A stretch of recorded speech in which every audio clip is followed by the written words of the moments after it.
സുജിത, ഈ പുൽപ്പള്ളി നമ്മൾ നിൽക്കുന്ന ഈ സ്ഥലത്തിന്റെ പ്രാധാന്യം എന്താ? പുൽപ്പള്ളി സീതാ ലവകുശ ക്ഷേത്രമാണിത്. വലിയ പ്രാധാന്യമുണ്ട്. രാമായണമായിട്ട് ബന്ധപ്പെട്ടുള്ള വലിയ പ്രാധാന്യം ഈ ക്ഷേത്രത്തിനുണ്ട് എന്നുള്ളതാണ് പ്രത്യേകത. എന്തായാലും മനോഹരമായൊരു സ്ഥലമാണ്, പ്രദേശമാണ്.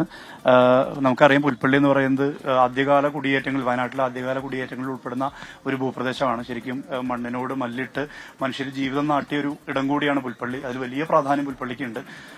മാത്രമല്ല, കാലാവസ്ഥാ വ്യതിയാനത്തിൽ വലിയ തിക്തഫലങ്ങൾ ഇവിടെ അനുഭവിക്കുന്നുണ്ട്. ചൂട് ഉൾപ്പെടെയുള്ള കാര്യങ്ങൾ ഉൾപ്പെടെയുള്ള പ്രശ്നങ്ങളുണ്ട്. എന്തായാലും പുൽപ്പള്ളി തിരഞ്ഞെടുക്കാൻ കാരണം അതാണ്. വളരെ പ്രശാന്തസുന്ദരമായ ഒരു ഗ്രാമം, ആ ഗ്രാമത്തിൽ കുടിയേറ്റ ഗ്രാമം, അതുകൊണ്ടാണ് പുൽപ്പള്ളി നമ്മൾ തിരഞ്ഞെടുത്തത്. ക്ഷേത്രം സീതാ ലവകുശ ക്ഷേത്രമാണ്. സംസ്ഥാനത്ത് തന്നെ അതാണ് ഏറ്റവും വലിയ പ്രത്യേകത.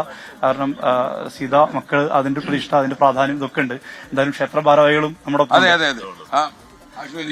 അപ്പോ ഇത് കേരളത്തിലെ ഏക സീതാ ലവകുശ പ്രതിഷ്ഠ ക്ഷേത്രമാണ്. അതെ, സൗത്ത് ഇന്ത്യയിൽ തന്നെ ഏക സീതാദേവി ലഘുഷ ക്ഷേത്രമാണിത്.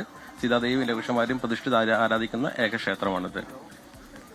പിന്നെ സീതാദേവി രാമായണവുമായി ഒരു ബന്ധമുള്ള ഒരു ഐതിഹ്യ പ്രാധാന്യമുള്ള സ്ഥലമാണ്. ഒരുപാട് ബന്ധങ്ങളുണ്ട്, ഒരുപാട് സ്ഥലങ്ങളുണ്ട്. ഇതിവിടെ ആശ്രമക്കൊല്ലി, അതായത് സീതാദേവി ലക്ഷ്മണൻ ഉപേക്ഷിച്ച സ്ഥലമാണ് സീതാദേവി ആശ്രമക്കൊല്ലി. അവിടെയാണ് സീതാദേവി ലഘുഷന്മാർക്ക് ജന്മം നൽകിയത്.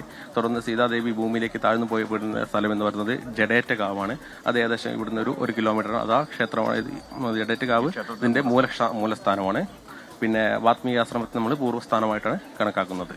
അപ്പൊ ഐതിഹ്യത്തിന്റെ പെരുമ തിരിച്ചു ഒരുപാട് വിശ്വാസികൾ എത്താറുണ്ട്. ഒരുപാട് വിശ്വാസികൾ എത്താറുണ്ട്. ഇപ്പോൾ ഈ രാവിലെ തന്നെ 7 മണിക്ക് ഇത്രയും ആളുകൾ കൂടുമ്പോൾ നിങ്ങൾക്ക് ഏകദേശം മനസ്സിലാവുമല്ലോ എത്രത്തോളമാണ് ഈ ക്ഷേത്രത്തിന്റെ പെരുമ എന്നുള്ളത്.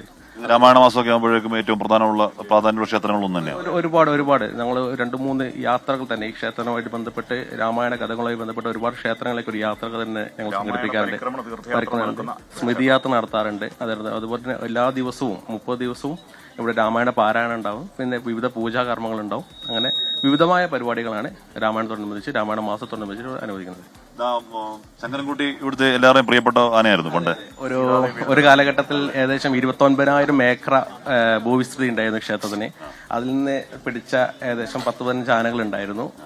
ഏറ്റവും അവസാനത്തെ ആനയാണ് ശങ്കരൻകുട്ടി. 2012 ഒക്ടോബർ 15 ചെരിഞ്ഞു പോയത്. പ്രായമായി ഇവിടുന്ന് തന്നെ പിടിച്ചതാണ്. ഏകദേശം 60 വയസ്സോളായിരുന്നു മരിക്കുമ്പോഴെന്നാണ്, അല്ലെങ്കിൽ ചെരിയുമ്പോഴെന്നാണ് കണക്കാക്കുന്നത്.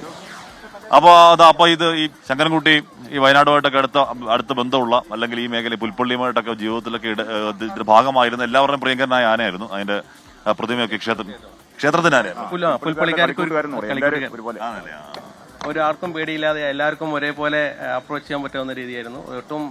ഒരിക്കലും അക്രമത്തിനായിട്ടില്ല. ഒരു ആനപ്രേമിയുടെ കണ്ണ് ആദ്യം ഉടക്കം അതിലായിരിക്കും. അതെ, തീർച്ചയായിട്ടും. അതുകൊണ്ട് തന്നെ ഒരു ഐക്കണായിട്ട് ഞങ്ങളത് സൂക്ഷിച്ചു വെക്കുന്നത്.